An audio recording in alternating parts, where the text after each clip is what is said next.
Today, we've got a real special interview and an introduction to someone I just love. And I think when you see this interview and read the feature, more importantly, hear their music, you're going to love them as well. Welcome, Canyon Lewis, to Breakout, and our readers and listeners. It's great to have you here. It's great to be here. Thank you so much. Canyon, I love your music. Your new song, I believe it just came out on Good Friday. Am I right?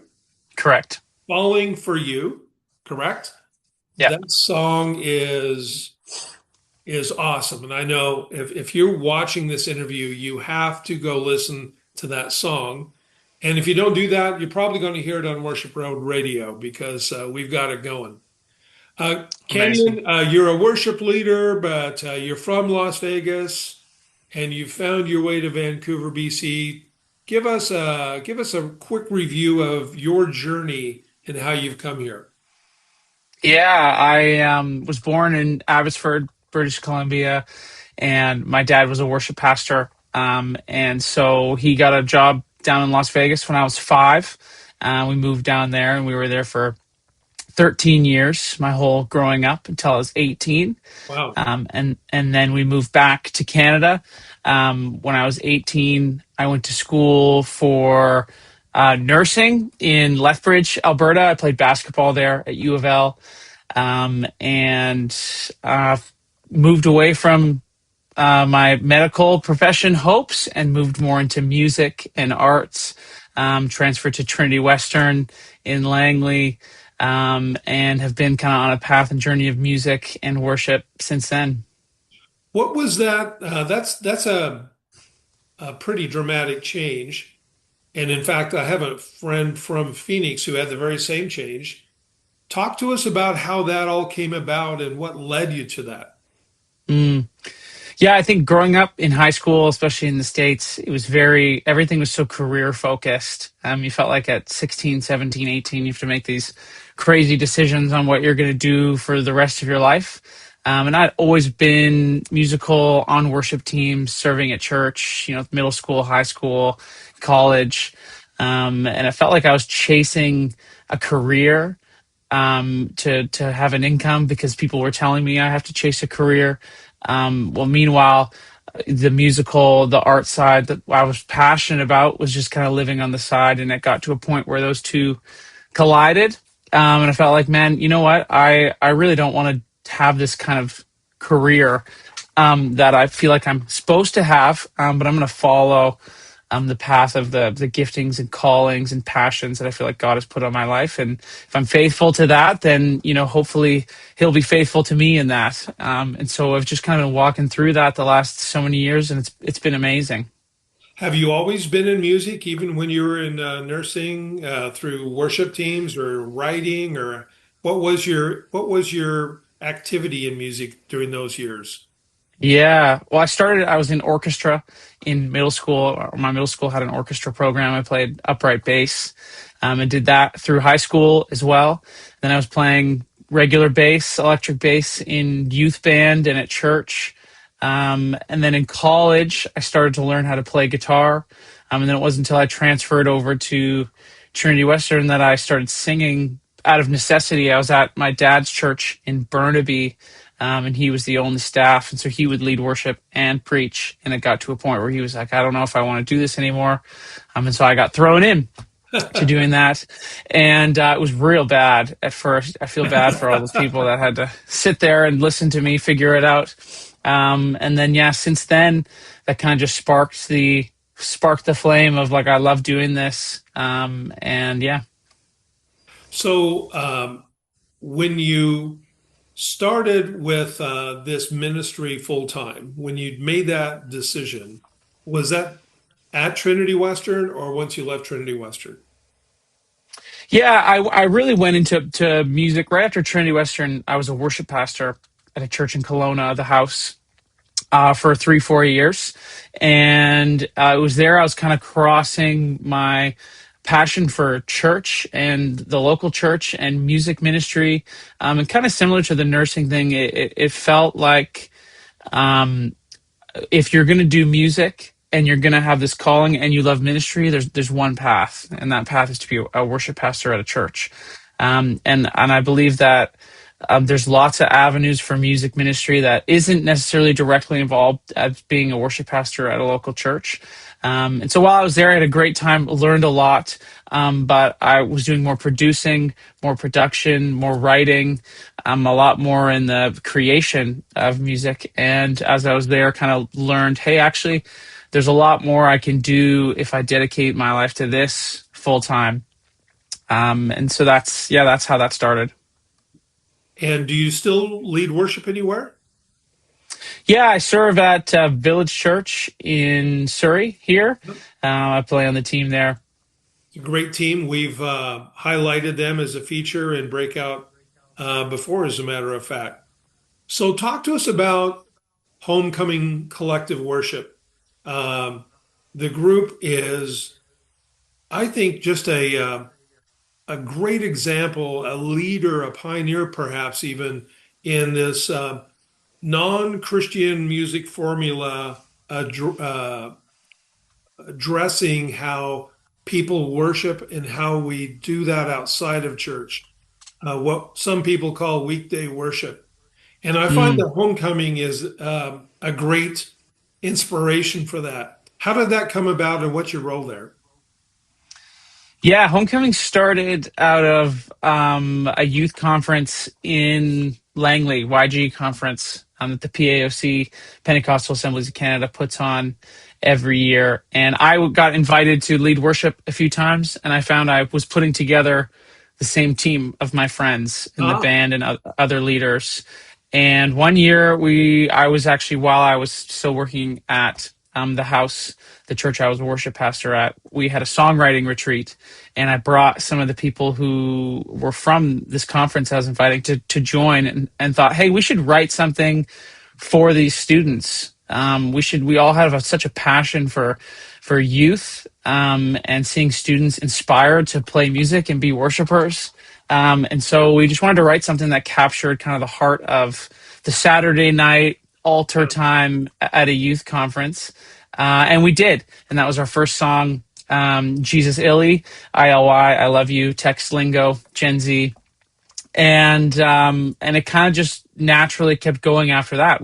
Let's write some more songs. Let's do some more events, more conferences. And from that, we kind of went down this lane of, well, what are we going to be and what are we going to sound like?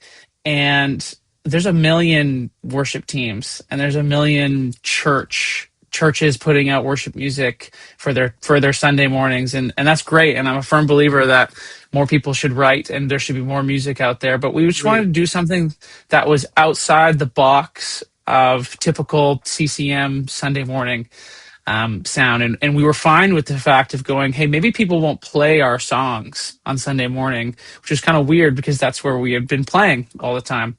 But we just had this passion for creativity and a genre and a style that was relatable to people who listen to Christian music, but was also just maybe a little bit outside the comfort zone of a Yes. typical CCM or worship song. And so it's been really fun to live in those boxes. I mean, we're so inspired by bands we grew up on, like Starfield and Reliant K and Red and some of these kind of Christian rock bands, but then also super inspired by people writing great theological worship music. And so trying to bridge that gap between how can we be accessible to people musically outside of Sundays, but then also bring them into something that shares them the gospel message and gets them excited about worship.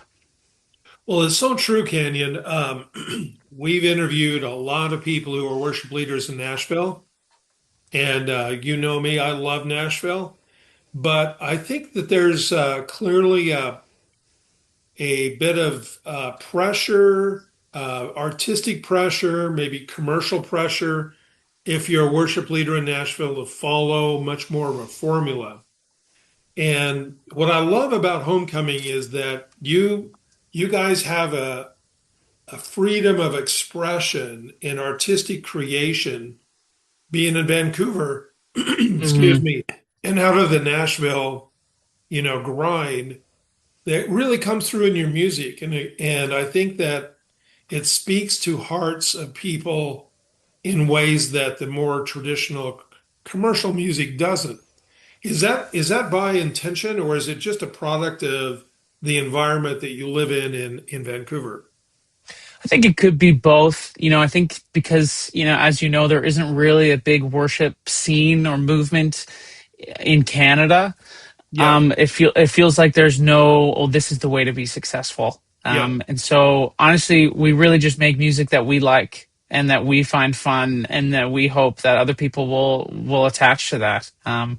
We want to do some of the same things that are in the formula. I mean, there's always a formula to make things successful. sure. And we're not trying to be too far outside of that, but we are trying to do something where people go, oh man, this feels fresh, this feels new, this feels exciting, but it's also still relatable to remnants of what's going on in that genre. And I feel like maybe that is a Canadian thing. Like we don't feel the pressure of having to do something to get somewhere, Right. because there just isn't that here. And while that's sad, and I wish there was more music and more of a thing happening in Canada, it's very freeing because it feels like we can kind of pave a way for ourselves in that. And I think that's exactly what you're doing. At least that's how you're inspiring me and how Homecoming has been inspiring even our listeners. So let's Mm. talk about Falling for You. We were at a concert a few weeks ago, and I got the MP3 on my phone and I listened to it. And I got to tell you, Canyon, when I hit play, I wasn't ready for that song.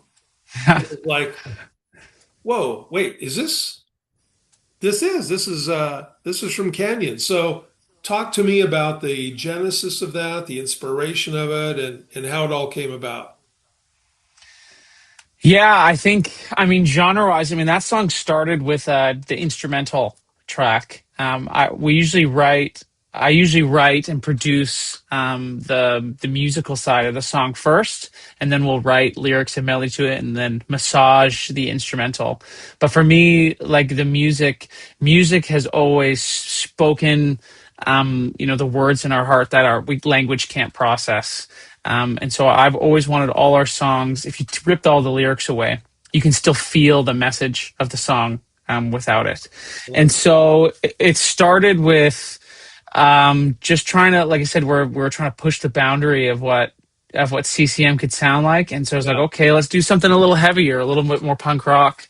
Um, and we were working with some of the people that helped write with us, Cole, Isaac, Adrian, and I sent him the MP3, and within like an hour, he was like, "I've got something that would be so good for this." Lyrically, it's about, I mean, it's really the process of homecoming, Right.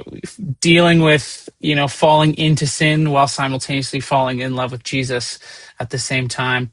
And I love the lyrics because the you in falling for you could be both or either or one of them. And so we wanted to feel relatable and not too overtly Christian, but obviously have this hopeful message of, falling deeper in love with Jesus, but the reality of also we're constantly falling into sin all the time and always falling short of where we need to be. And so, yeah, that tied in with kind of the angsty, punk rock instrumental. Just really felt like us, and really felt like doing that thing that was just outside of what you're supposed to be. And that's how it started. It was very organic. I Yeah. wrote that instrumental and produced the whole thing in like an hour. It just No flowed kidding. through me. And then when Cole wrote the lyrics and he said it was like an hour, it was like, man, this song just came out of nowhere.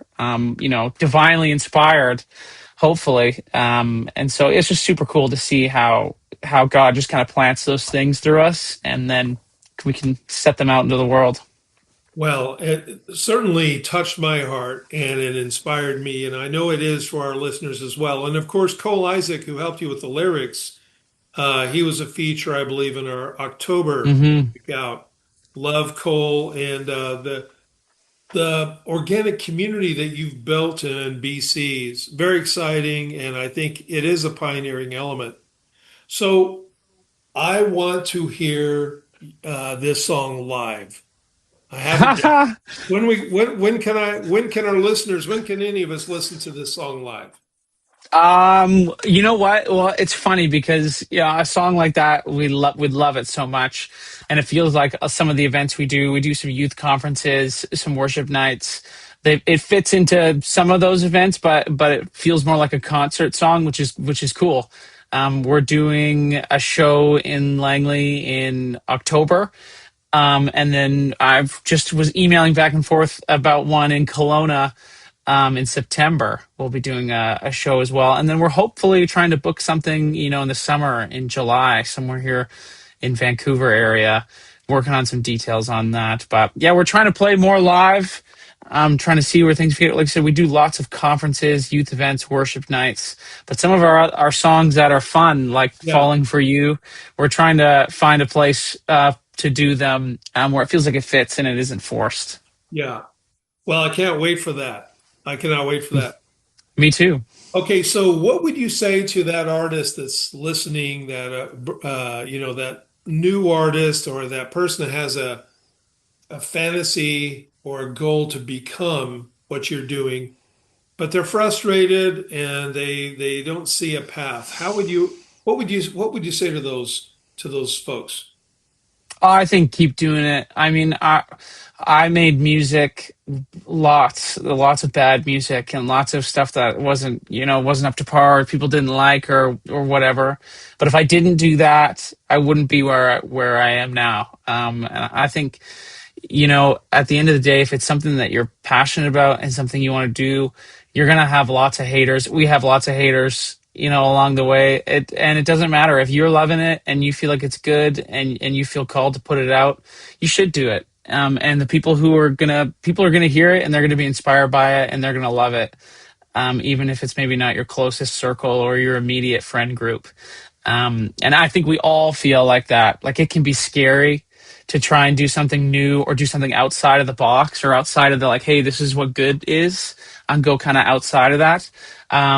But honestly, nobody who does anything worth doing isn't doing that, right? Nobody wants someone who just lives in the box and is a good boy to the genre.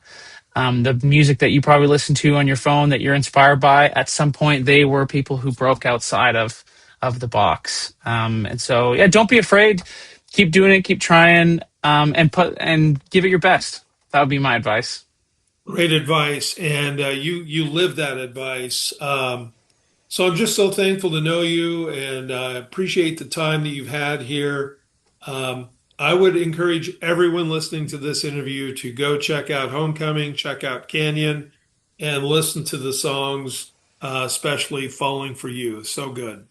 Canyon, thanks for spending some time with us today. Yeah, thanks so much. So happy to be here. Okay, we'll see you soon.